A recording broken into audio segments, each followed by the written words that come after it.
Hello, this is Akiva07 and today I'm going to share you about my personal journey about how I applied for an ICCR scholarship program as a Nepalese student. So yeah, this video is going to be very special for me because in this video I am going to share my personal journey and also include things like कि form कब खुलता है, आपको कौन कौन से documents चाहिए and also what are the steps which I followed. I really hope you find this video useful and watch until the end.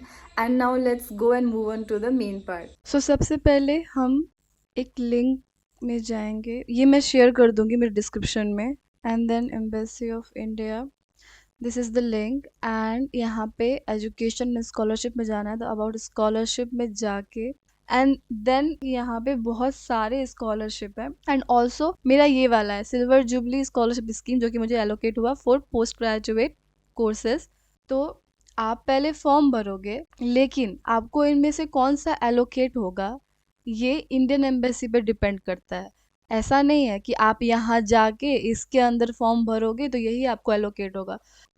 सो मेरा वाला is silver jubilee scholarship scheme SJSS. I will go in this. अब यहाँ देखो, course tentative month of opening, mode of opening. Tentative month of opening is February March.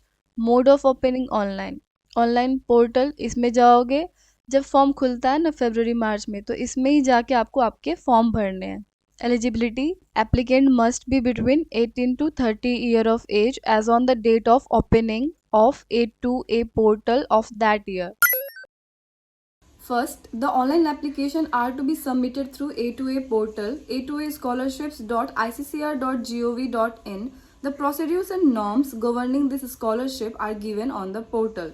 Secondly, applicants are advised to go through the ICCR instruction and guidelines carefully for filling up the online application form with respect to this scholarship scheme. तो यहाँ पे ये कहा गया है कि जो आपका ऑनलाइन फॉर्म होगा ना, वो इसी लिंक के थ्रू आपको जाना पड़ेगा और वो जो फॉर्म आएगा वहीं पे आपको अपने सारे डॉक्यूमेंट्स और इन्फॉर्मेशन आपको जाके वहाँ पे फिलअप करने हैं. Third, for selection of university, institute and course, applicants are advised to exercise due diligence and research in a dedicated manner on the specific admission criteria laid down by various universities for each subject, and ensure that they submit all relevant documentation as required by the university's institute in addition to the basic certificate mentioned in the application form.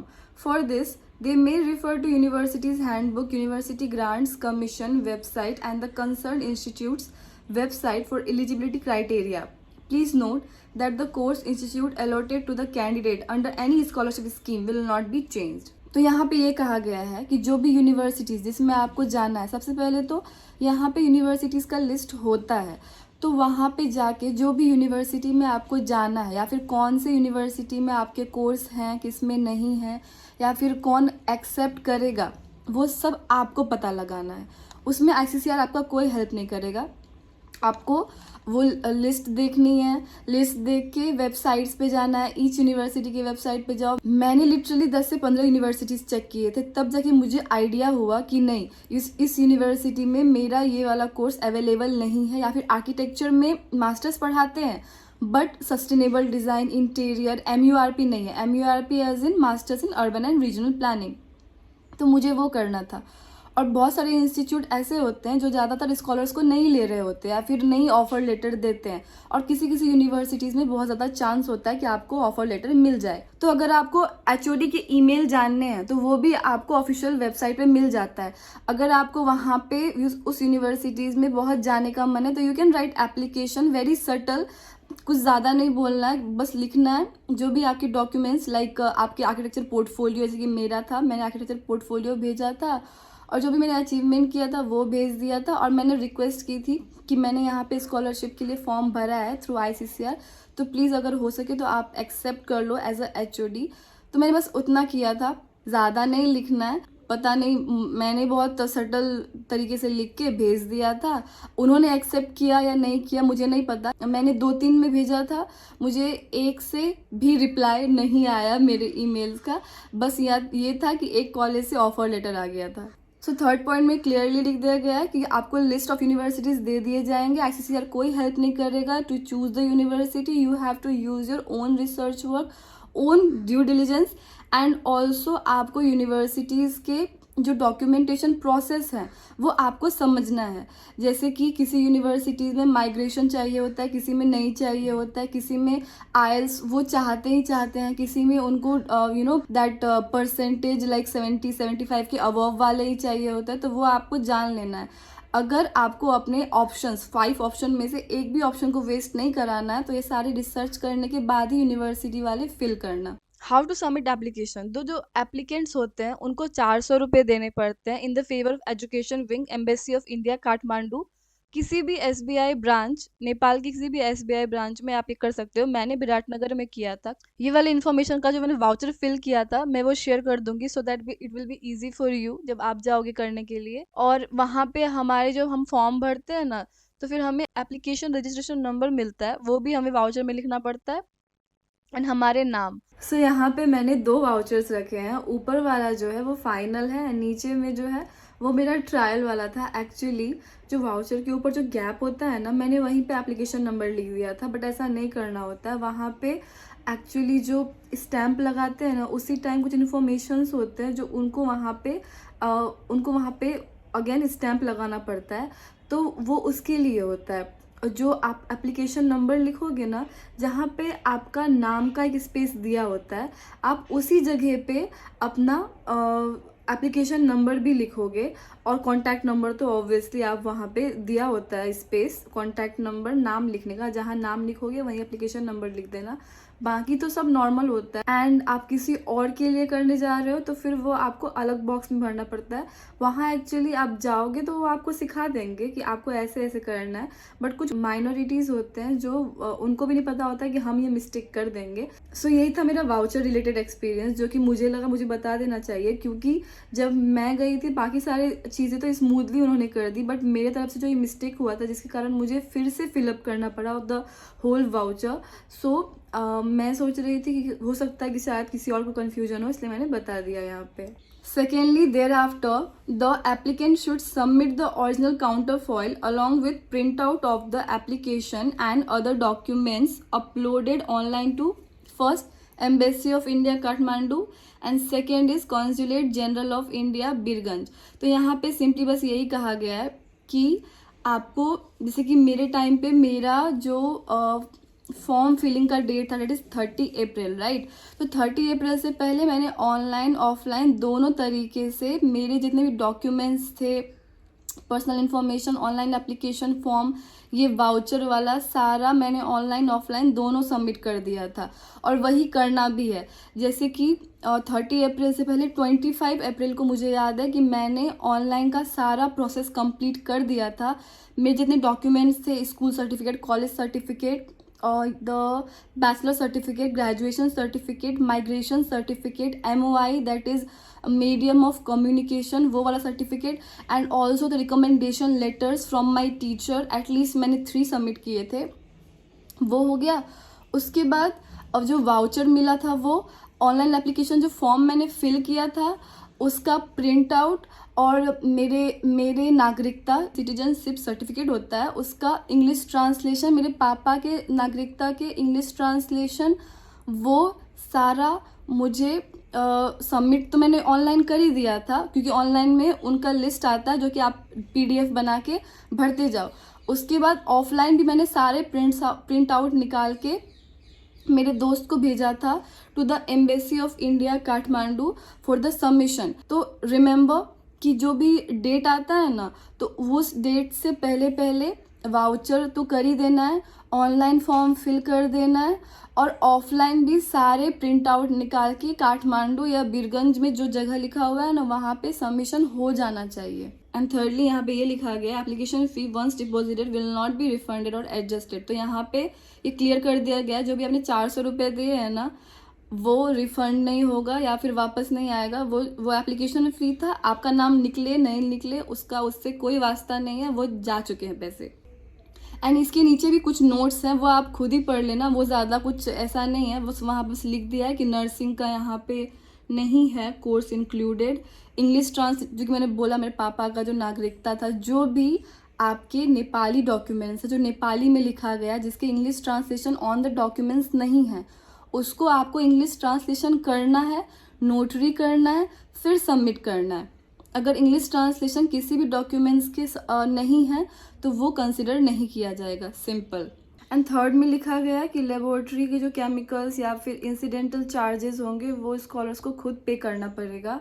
And fourth में लिखा गया है कि अगर किसी भी applicants ने कोई भी गलत डॉक्यूमेंट सबमिट किया है तो उसका जो भी प्रोसेस होगा वो वहीं के वहीं रुक जाएगा, उसके बाद उनको कंसिडर भी नहीं किया जाएगा। एंड फिफ्थ में लिखा गया है कि एप्लीकेंट्स को ज़्यादा से ज़्यादा खुद ही सेल्फ प्रेजेंट रहने को कहा गया है।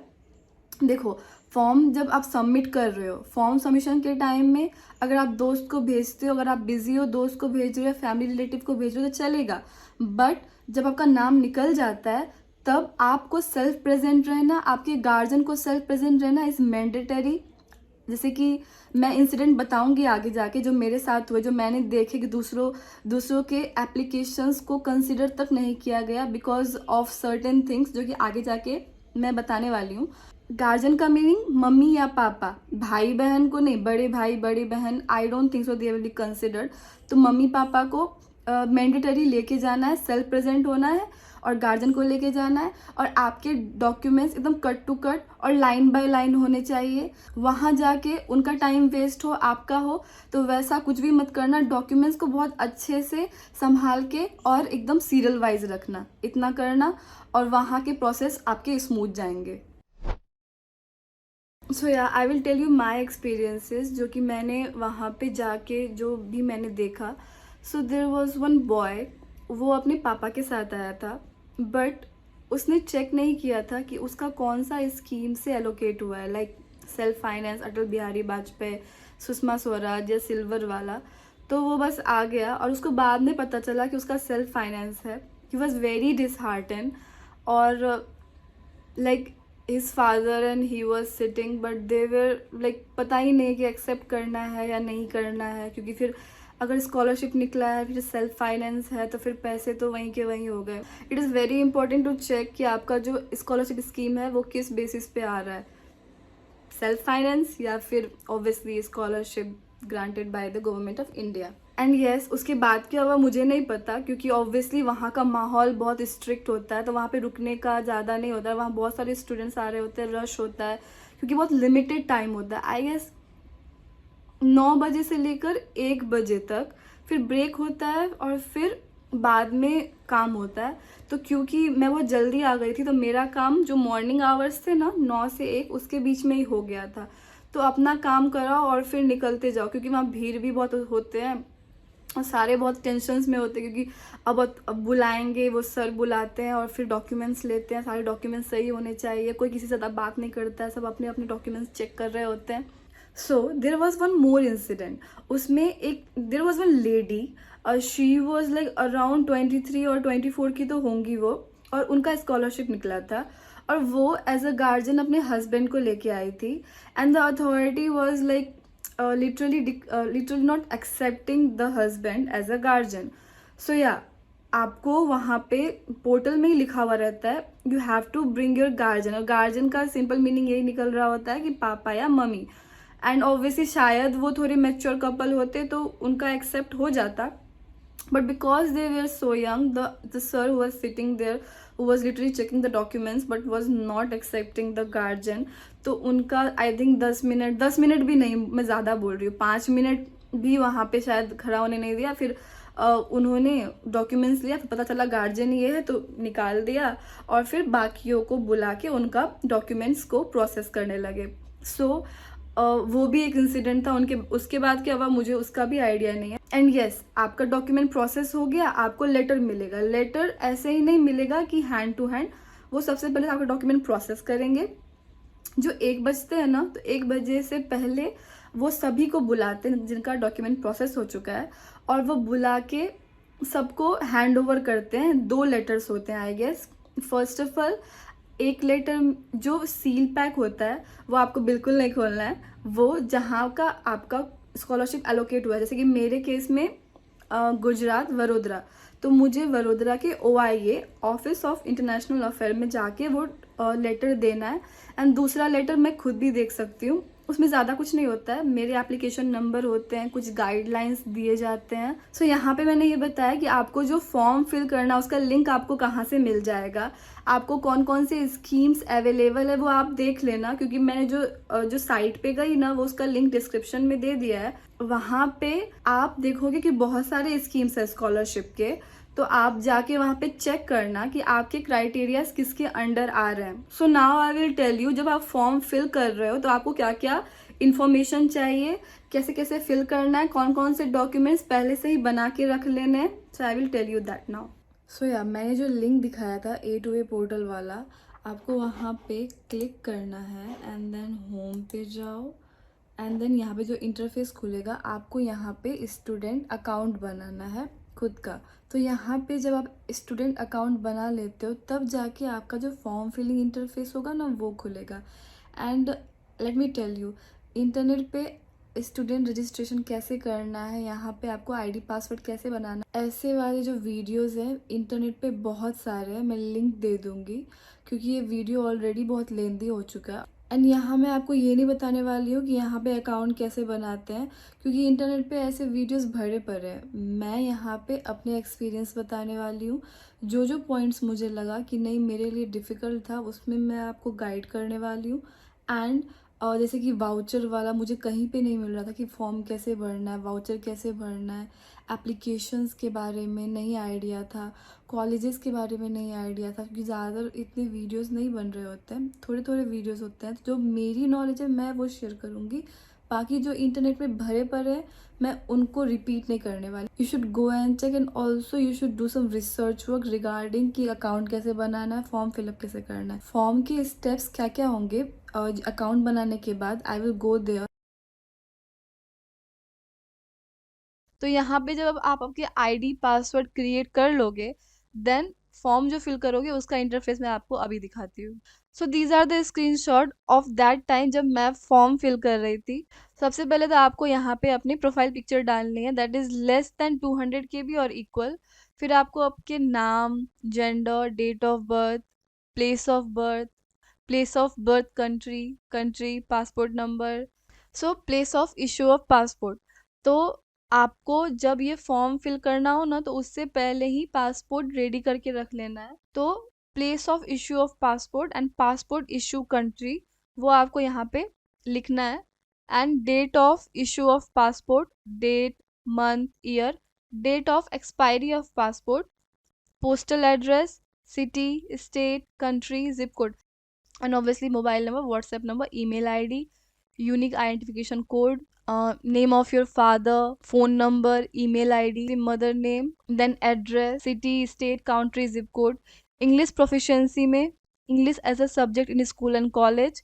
तो मैं यहाँ पे बता दूँ, यहाँ पे आई थिंक सेलेक्ट में yes और no आता है, तो आप yes करोगे ना तो इसके लिए भी आपको एक लेटर देना पड़ता है टू द कॉलेज। जिस कॉलेज में मैं पढ़ती थी ना तो मुझे एक लेटर देना पड़ा था IOE पूर्वांचल कैंपस में, तब जाके उन्होंने मुझे आई थिंक MOI, यस, उस नाम से एक लेटर बनाना पड़ता है ताकि आप प्रूव कर पाओ कि आपके कॉलेज में English was the medium of communication. So college में जाके आपको ये वाला डॉक्यूमेंट बनाना पड़ेगा, that is MOI। And then obviously appeared in ये वाले जो है ना IELTS, डुओलिंगो 12, तो इसमें नो नो नो कर दो, कोई फर्क नहीं पड़ता है।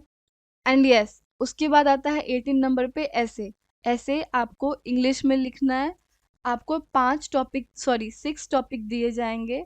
आपके वर्ड लिमिट्स होंगे 500, उसको क्रॉस नहीं करना है, क्रॉस करोगे एप्लीकेशन कंसिडर नहीं होगा। So I will tell you how I wrote my essay. Obviously I'm not going to show you my essay because there are a lot of personal things on my essay, but I can tell that जब भी आप अपने application लिखो ना then you don't have to show your background, that how much you are in need of the application, of your poor background or financial things happening in your life। नहीं, वहाँ जो applicants हैं उनको अपने graph को show करना है, application के थ्रू ये दिखाना है कि आप क्या थे, क्या बन रहे हो, वो जर्नी आपको दिखानी है। फॉर एग्जाम्पल अगर आपके 12th में लाइक 70% आए और बैचलर्स में आपको 75% मिल रहा है, you know that 5% increase because of your dedication, because you're willing to do the extra hard work which you put on your education.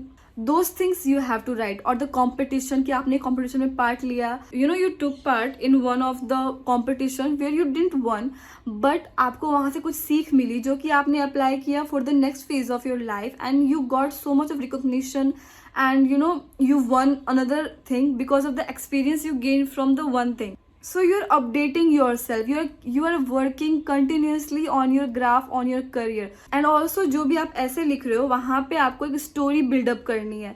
आपने आपके अचीवमेंट्स लिख दिए, सारा कुछ लिख दिया है, बट व्यूअर को वो इंगेजिंग नहीं लग रहा है, तो फिर वो पढ़ेगा ही नहीं. फिर वो आपका ऐसे आधा या फिर 20% पढ़ के छोड़ देगा, then obviously it is not good, right? So remember, आप ग्राफ तो प्रिपेयर कर रहे हो, आप अपने पॉइंट्स भी हाईलाइट कर रहे हो, but not in a story wise, just as a बस लिख दिया है.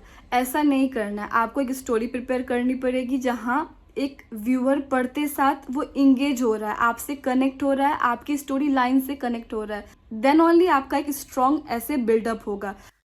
सो ये तो हो गया हमारा ऐसे वाला पार्ट. एंड यहाँ पे 6 टॉपिक मिलेंगे.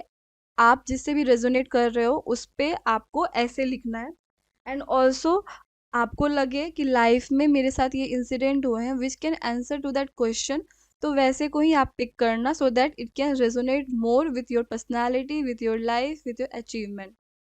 And remember, not more than 500 words. Admitted academic year, आप जिस साल में एडमिशन ले रहे हो उस साल का वहाँ पे लिख दो. जैसे कि मैंने एडमिशन लिया था 2025 2026, तो मैंने वहाँ पे लिख दिया. एंड लेवल ऑफ कोर्स आपका कौन सा है, अंडर ग्रेजुएट, पोस्ट ग्रेजुएट या फिर PhD, वो आपको लिखना है. एंड कोर्स मेन स्ट्रीम, तो जैसे कि मैं आर्किटेक्चरल स्टूडेंट हूँ, तो यहाँ पे मैंने आर्किटेक्चर चूज किया था. आप हो सकता है कि आप कंप्यूटर साइंस से बिलोंग करते हो या फिर इलेक्ट्रिकल, मैकेनिकल, जो भी आपके कोर्स का मेन स्ट्रीम है उसको आपको सिलेक्ट करना है. यहाँ पे जो एरो है ना, आप इसको जब क्लिक करोगे यहाँ पे बहुत सारे फैकल्टीज के नाम आएंगे. You can just click on it and do the next step. Now universities institute in India where you wish to seek admission. तो यहाँ पे मैंने पहले भी बताया था, इस पार्ट के लिए आपको बहुत ज़्यादा रिसर्च करना पड़ेगा. मैंने एटलीस्ट 5-6 दिन इसके रिसर्च किए थे. तो सबसे पहले आपको यूनिवर्सिटी चूज़ करना है. ऑब्वियसली यहाँ पे 5 ऑप्शन दिए गए हैं जिसमें फर्स्ट 3 को ज़्यादा प्रायोरिटी मिलती है, 4-5 को कम प्रायोरिटी मिलती है, और पहले 3 तो आपको भरने ही है. चौथा 5वां अगर आप नहीं भरना चाहते हो, आप कॉन्फिडेंट हो कि 3 में से तो आपको कहीं ना कहीं मिल ही जाएगा, तो चौथा 5वां आप ना भी भरो, लेकिन 3 तो आपको भरने ही पड़ेंगे. तो सबसे पहले यूनिवर्सिटी चूज करोगे, फिर सेलेक्ट सब स्ट्रीम, जो कि मेरा तो आर्किटेक्चर था. फिर आर्किटेक्चर के अंदर बहुत सारे सब्जेक्ट्स होते हैं, लाइक जैसे कि interior design, sustainable design, regional and urban planning, archaeology, बहुत सारे सब्जेक्ट्स होते हैं. लिटरली यहाँ पे जब मैंने ये वाला एरो क्लिक किया था ना, मुझे भी नहीं पता था कि इतने सारे सब्जेक्ट्स आर्किटेक्चर बैचलर्स के अंडर आते हैं. There were lot of options. तो मैंने चूज़ किया था रीजनल एंड अर्बन प्लानिंग वाला. मेरे 5 यूनिवर्सिटीज़ मैं बता देती हूँ. तो obviously Gujarat, Savitribai, Delhi university, and one is obviously जिसमें मैं एलोकेट हुई हूँ, Gujarat Maharaja Sayajirao university, and 5th one I don't remember, but yeah मैंने 5 चूज़ किए थे. सब स्ट्रीम में ओनली आर्किटेक्चर. यहाँ पे भी मेरा फोकस एक पे ही था, रीजनल एंड अर्बन प्लानिंग. तो यहाँ पे भी मैंने वही फील किया, मैंने किसी में भी आर्कियोलॉजी, इंटीरियर डिज़ाइन नहीं किया था. सो ऐसे करके मैंने यूनिवर्सिटीज़ का ऑप्शन फिल किया था. तो जब आप रियल लाइफ में ICCR के फॉर्म भरोगे ना, वहाँ पे 4 सेक्शन होते हैं, जिसमें फर्स्ट सेक्शन का मैंने सारा एक्सप्लेन कर दिया. जो भी मेरे एक्सपीरियंसेस मैंने गेन किए थे ड्यूरिंग माय टाइम जब मैं फॉर्म फिल कर रही थी, मैंने सारा यहाँ पे कट टू कट क्लियरली बता दिया है. एंड क्योंकि ये वीडियो बहुत लेंदी हो रहा था, तो मैं चाह रही थी कि मैं इसका सेकेंड पार्ट बनाऊँ. तो अगर आपने ये वीडियो कम्प्लीटली देखा है, समझ में आया तो ठीक है, नहीं समझ में आया तो प्लीज़ कमेंट करना और मुझे बताना कि आपको कौन कौन से पॉइंट नहीं समझ में आ रहे हैं, so that I can include that in the next part. And अगर आपने ये वीडियो देखा है, इससे कुछ भी आपको बेनिफिट मिला है, तो please like, share and subscribe करना. एंड ऑल्सो मेरे ये वीडियो बनाने के पीछे मोटिव बस यही था, क्योंकि मेरे बहुत सारे जूनियर्स मुझसे पूछ रहे थे कि दीदी आपने ये फॉर्म कैसे भरा है. हमें भी बताइए। तो क्योंकि मैं अलग सबको नहीं बता सकती थी, तो मैंने दिन में थोड़ा थोड़ा टाइम निकाल के ये वीडियो कंप्लीट किया है। आई होप जो भी जूनियर्स मुझसे ये पूछ रहे थे उनको कुछ हेल्प हो इससे।